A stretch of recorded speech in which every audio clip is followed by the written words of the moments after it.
Kas saab ainult uskuda seda, mida näed, või ainult seda, mida saab mõõta? Või on midagi enamat, mida võib uskuda, kuigi ei näe ega saab mõõta? Sellest varsti räägin veel natukene. Kõigepealt tere, mina olen Magne Mölster, olen Saku Toomase kogudusõpetaja. Me oleme siis valinud Toomast oma pühakuks, Saku Toomase kogudus. Ja võib küsida, kes üldse see Toomas on. Toomas, see oli üks 12, ehk siis üks Jeesuse jüngritest. Ta oli selline uuriv tüüp, kes alati kohe ei uskunud. Ta pidi asju ise uurima. Teda kutsutakse ka uskmatuks Toomaseks. Miks siis seda?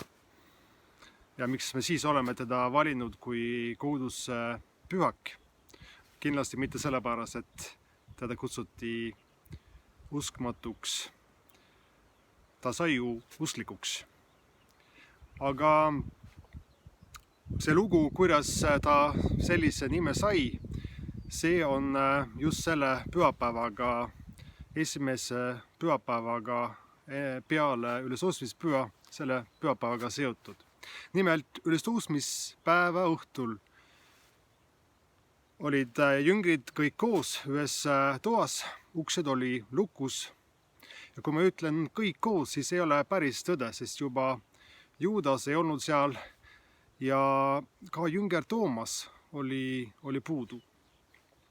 Siis tuli Jeesus nende keskele, ütles rahu teile ja ta puhus nende peale ja ütles neile võtta vastu püha vaimu. Jüngrid olid loomulikult nii rõõmsalt selle üle, et issand elab. Nad olid oma silmadega näinud, et ta oli risti löödud ja surnud, aga 3. päeval juutide lugemisviisi järgi, ehk siis pühapäeval, esimesel ülestõusmispühapäeval, siis nad kohtuvad temaga ja ta elab.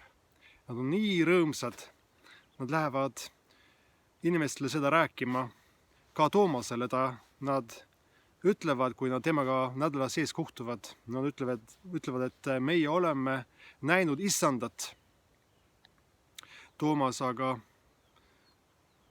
ta on väga skeptiline, ei usu seda, ise on ta mitu päeva kurb olnud, sellepärast, et Jeesus on surnud ja ta ei usu seda juttu, et ta oleks nagu võitnud üle surma, üles tõusnud.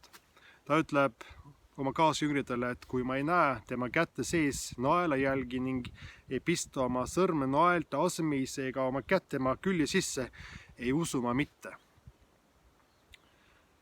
Siis läheb mõni päeva mööda, Toomas on endiselt kurb, tuleb järgmine pühapäev, ehk siis see pühapäev peale ülestõusmispüha. Õhtul on jüngrid taas koos ja Toomas arvestab sellega, et nad on seal samas kohas. Läheb ka nende juurde, uks on lukus, nad lasevad teda sisse, siis teevad jälle uks lukku, sest nad kardavad, et keegi neid midagi halba teeks. Ühel hetkel seal tuleb Jeesus, kuigi uks on lukus, ütleb neile rahu teile.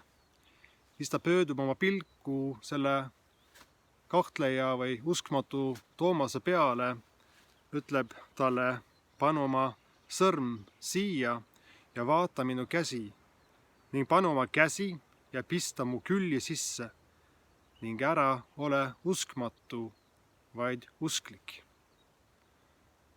Ja just spetsiaalselt Toomase jaoks ta ilmutab ennast kui haavatud, risti löödud ja ta pakub Toomasele, et ta saab füüsiliselt katsuda teda. Me ei tea, kas ta seda tegi või mitte, sellest Johannese evangeelium ei räägi. Me teame ainult seda, et Toomas sai usklikuks. Ta põlvitas ja tunnistas minu issand ja minu Jumal.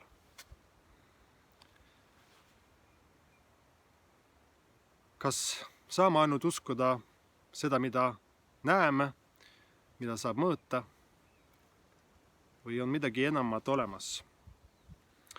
Jeesus ütleb selle kohta, et õndsad on need, kes ei näe, kuid siiski uskuvad. Tegelikult me elame kõik mõnes usus. Ilma usuta mingisuguse usuta ei saa vist elada. Kui sa vaatad aknas välja hommikul ja sa ei näe, kas seal on õhk või ei ole õhk, sest õhku ju näha ei saa, aga siis sa siiski usud, et täna ka on olemas õhk ja sa lähed välja. Ei hakka selle peale mõtlema. Või sa pead minema linna ja sa tead, et tavaliselt peaks minema üks buss kell 7. Sa lähed bussipeatusesse selle usuga, et küll see buss tuleb. Aga kindlalt sa ei tea. Ühesõnaga, me elame kõik usus mõnes mõttes. Usk, see on usaldada seda, mida sa ei näe. Kristlik usk on seda, et sa usaldad seda, keda ei näe. Ehk siis usk on usaldada seda, mida ei näe. Kristlik usk usaldada seda, keda ei näe. Jumal, Isa, Poeg ehk Jeesus Kristus ja Püha Vaim. Me ei saa elada sellises veendumuses, et ainult see, mis ma näen, see on õige, see on olemas.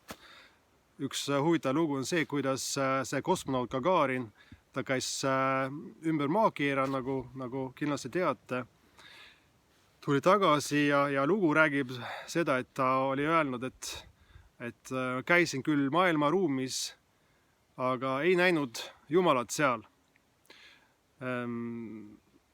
Tänapäeval allikad ütlevad, et tegelikult oli Krutšov, kes ütles, et Gagarin oli seda öelnud. Ükskõik, vähemalt või meie jaoks ei tähenda see midagi siin, aga siis üks ajuteadlane kommenteeris seda niimoodi, et mina olen küll opereerinud tuhandeid ajusid, kuid ei ole näinud mitte ühtegi mõtet.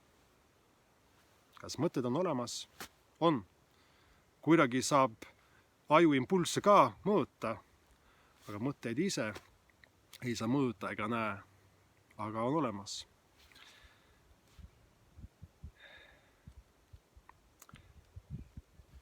Saku Toomase kogudus.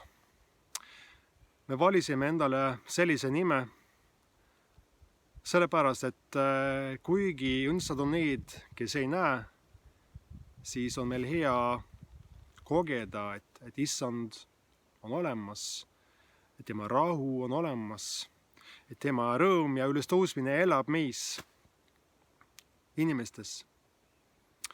Ja üks põhjus, miks me oleme Saku Toomase kogudus, on see, et me tahame olla selline kogudus, kus on märgatav, kus on nähtav, et Jeesus elab. Üks teine põhjus on see, et Toomas, ta oli uskmatu, aga ta sai usklikuks.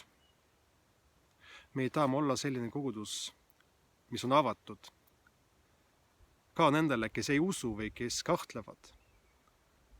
Meil on motoks tule nagu oled, koos leiame tee, tõe ja elu. Me tahame olla avatud selleks, et avastaksid inimesed ka, kes ei tunne Jumalat või ei usu Jumalasse. Et neil oleks võimalus temaga tuttavaks saada. Ja see on see teine põhjus, miks me valisime seda nime. Kolmas põhjus see, et Toomas läks Indiasse missioonireisile. Ehk ta oli uskmatu, sai usklikuks ja nii veendunud oli ta selles, et Kristus oli üles tõusnud, et ta läks Indiasse selleks, et kuulutada seda tõde. Ja see on uuritud, et seal on vana kirikud, mis lähevad tagasi Toomase ajani. Kui katoliiklased tuli keskajal Indiasse, siis nad kohtusid kristlastega. Toomase kristlastega, nagu nad nimetasid endast.